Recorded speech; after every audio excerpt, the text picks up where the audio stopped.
প্রতিপক্ষকে গুড়িয়ে দিয়ে ধ্বংস করে দিয়েও নিজের দেশের মানুষের কাছে যে দেশ পরাস্ত হয়, হেরে যায়, সেই দেশের নামই ইসরায়েল। ইসরায়েল রাষ্ট্র এখন নিঃশব্দ ধ্বংসের পথে।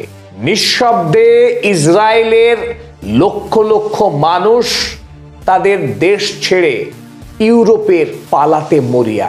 নিরাপত্তাহীনতায় ভুগছে ইসরায়েলের ধনী ব্যবসায়ী, ইঞ্জিনিয়ার, ডাক্তার থেকে শুরু করে অগ্রগণ্য মানুষেরা। তারা এখন কাতারে কাতারে বিদেশি দূতাবাসের সামনে লাইন দিচ্ছে। পাগলের মতো তারা বিদেশের একটা পাসপোর্ট পেতে চাইছে। কেন এই অবস্থা হলো ইসরায়েলের? যে ইসরায়েল রাষ্ট্র নিরীহ গাজাবাসীকে নিষ্ঠুরভাবে গণহত্যা চালিয়ে পৃথিবীর বুক থেকে নিশ্চিহ্ন করতে চাইছিল, সেই ইসরায়েলি রাষ্ট্রের মানুষ আজ কেন এভাবে ইউরোপে পাড়ি জমাচ্ছে? সারা পৃথিবীর প্রথম সারির দৈনিকগুলো, মিডিয়া হাউস ইসরায়েল থেকে মানুষের এই যে পলায়ন, দলে দলে ইসরায়েলিরা এখন যে ইউরোপে পালাচ্ছে সেই খবর ছাপছে। তাহলে কি অচিরেই ইসরায়েল রাষ্ট্র হুড়মুড় করে ভেঙে পড়তে চলেছে? প্রশ্ন আজ সারা পৃথিবীর বিশেষজ্ঞ মহলে। দীর্ঘদিন ধরে চলা যুদ্ধ, অর্থনৈতিক সংকট, আমেরিকা যুক্তরাষ্ট্রের ইসরায়েল রাষ্ট্রকে নতুন করে আর আর্থিক সাহায্য দিতে না চাওয়া, সারা পৃথিবীর মানুষের কাছ থেকে বিচ্ছিন্ন হয়ে যাওয়া ইসরায়েল রাষ্ট্র। কারণ ইসরায়েল রাষ্ট্রের যে অমানবিক বর্বরতা, সেই বর্বরতা দেখে সারা পৃথিবীর মানুষ যখন প্যালেস্টাইনের হয়ে রাস্তায় নেমে প্রতিবাদ জানাচ্ছে, যখন ইন্টারন্যাশনাল ক্রিমিনাল কোর্ট ইসরায়েল রাষ্ট্রের প্রধানমন্ত্রী বেঞ্জামিন নেতানিয়াহুর নামে অ্যারেস্ট ওয়ারেন্ট জারি করছে, যখন নতুন প্রজন্মের ইহুদি যুবকেরা এই জায়োনিজমের আদর্শ থেকে মুখ ফিরিয়ে নিয়ে তারা যখন ফিলিস্তিনি মানুষদের প্রতি সহমর্মিতা দেখাচ্ছে, ঠিক এই জায়গায় দাঁড়িয়ে ইসরায়েলের অধিকাংশ শিক্ষিত মানুষ তারা ইসরায়েল রাষ্ট্রকে নতুন করে নিরাপদ মনে করছে না। তারা মনে করছে না ইসরায়েল রাষ্ট্রের কোনো ভবিষ্যৎ আছে।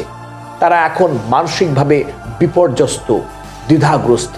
তাই ইসরায়েলি পরিচয় তারা কেবলমাত্র তাদের বেঁচে থাকার সম্বল বলে ভাবতে পারছে।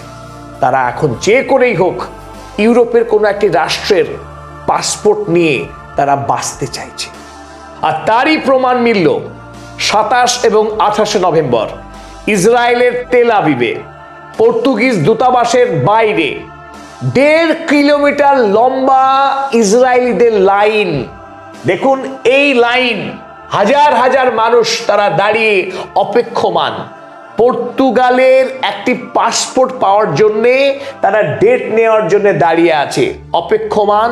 কারণ 2015 সালে পর্তুগাল রাষ্ট্র তারা ঘোষণা করেছিল 1500 এবং 1600 খ্রিস্টাব্দে পর্তুগালে বাস করতেন, পর্তুগাল থেকে বিতাড়িত হয়েছিলেন যে ইহুদিরা, তাদের উত্তরসূরি বংশধর যারা এখন ইসরায়েল রাষ্ট্রে বসবাস করেন, তারা যদি মনে করেন পর্তুগালের নাগরিকত্ব নেবেন, তারা নিতে পারেন। এই ঘোষণার পর থেকে ধারাবাহিকভাবে ইসরায়েলের মানুষ তারা পর্তুগালের নাগরিকত্ব পেতে এখন মরিয়া। কোন সময়ে?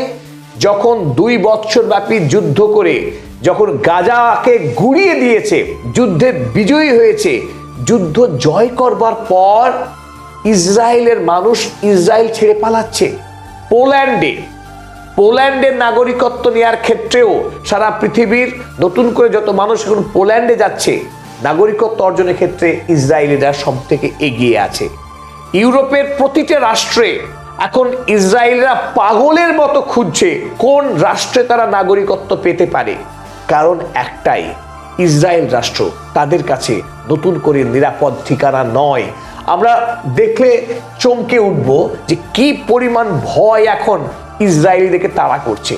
2020 সালে 34,000 ইসরায়েলি স্থায়ীভাবে পার্মানেন্টলি মাইগ্রেট করেছে বিদেশে। আর সেই সংখ্যাটা এক্সপোনেনশিয়ালি বাড়ছে, প্রতি বছর লাফিয়ে লাফিয়ে বাড়ছে। 2024 সালে, এক বছরে 2024 সালে শুধু 90,000 ইসরায়েলি তারা বিদেশে পাড়ি জমিয়েছে স্থায়ীভাবে। আর 2021 সাল থেকে 2024 সাল পর্যন্ত গত 4 বছরে 2,69,600 মানুষ তারা ইসরায়েলকে পার্মানেন্টলি বাই বাই জানিয়েছে। আর 2024 সালের আগস্ট মাস ইসরায়েল রাষ্ট্রের কেনেসেট পার্লামেন্ট শেষবারের মতো তারা সংখ্যা জানিয়েছে কত মানুষ ইসরায়েল রাষ্ট্র ছাড়লো।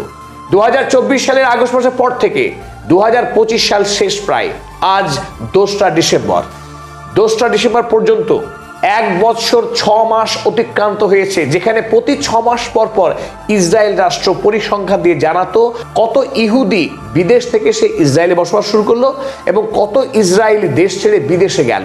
2024 সালের আগস্ট মাসের পর থেকে নতুন করে যে ট্রেন্ড তৈরি হয়েছে যে বিপুল পরিমাণে ইসরায়েলি তাদের দেশ ছেড়ে বিদেশে পলায়ন করছে, এই তথ্য বাইরে প্রকাশ করলে ইসরায়েল রাষ্ট্রে এখনই গণ অভ্যুত্থান শুরু হয়ে যাবে। তাই কেনেসেট ভয় পেয়ে এই তথ্য প্রকাশ করছে না। কিন্তু ইতিমধ্যেই বিভিন্ন সূত্রে পাওয়া খবরে এটাই জানা যাচ্ছে যে 2023 সালের অক্টোবর মাসের পর থেকে এই 2025 সালের ডিসেম্বর মাস পর্যন্ত এই 2 বছরে ইতিমধ্যেই প্রায় 5 লাখ মানুষ ইতিমধ্যেই তারা ইসরায়েল ছেড়ে স্থায়ীভাবে বিদেশে বসবাস শুরু করেছে। এখান থেকে আন্দাজ করা যায় যে ইসরায়েলের যে 90 লক্ষ মানুষ তাদের বড় অংশ এখন সন্ত্রস্ত, আতঙ্কিত এবং ইসরায়েল রাষ্ট্রকে তারা কোনো ভবিষ্যৎ দেখতে পাচ্ছে না এবং এই রাষ্ট্র খুব অল্প সময়ের মধ্যেই হুড়মুড় করে ভেঙে পড়তে চলেছে, এই আশঙ্কা অন্য কারণ নয়, খোদ ইসরায়েলবাসীর। আর এই কারণেই ইসরায়েলে বসবাসকারী 56% নাগরিকই এখন বিদেশের পাসপোর্ট পাওয়ার জন্য তারা মরিয়া।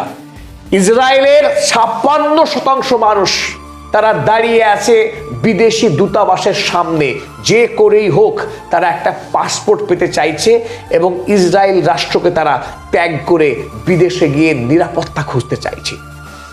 যে রাষ্ট্র এতদিন ধরে আরব ভূমিতে একটার পর একটা গণহত্যা চালিয়েছে, একটার পর একটা রাষ্ট্রের কণ্ঠ রোধ করেছে, সেই ইসরায়েল রাষ্ট্র আজ নিজের ঘরেই আজ বিপন্ন। আরব রাষ্ট্রে আজ সূর্যোদয় হচ্ছে, ইরান জাগ্রত হয়েছে, অন্যদিকে তুরস্ক আজ শুধুমাত্র ন্যাটোর সদস্যই নয়, সবচাইতে শক্তিশালী আধুনিক অস্ত্রের সজ্জিত একটি রাষ্ট্র হতে চলেছে। তারা বর্তমানে পৃথিবীর সবচাইতে শক্তিশালী ড্রোন আবিষ্কার করেছে, যে ড্রোন কোনো মানুষ ছাড়াই আকাশে গিয়ে ফাইটার জেটকে ধ্বংস করতে পারে। আর এই আবিষ্কারের ফলে টনক নড়ছে ইসরায়েলের। ইসরায়েল রাষ্ট্র তার যে একচ্ছত্র সামরিক আধিপত্য মধ্যপ্রাচ্যে, সেই আধিপত্য খর্ব হচ্ছে। একটার পর একটা মধ্যপ্রাচ্যের রাষ্ট্র এখন আর্থিক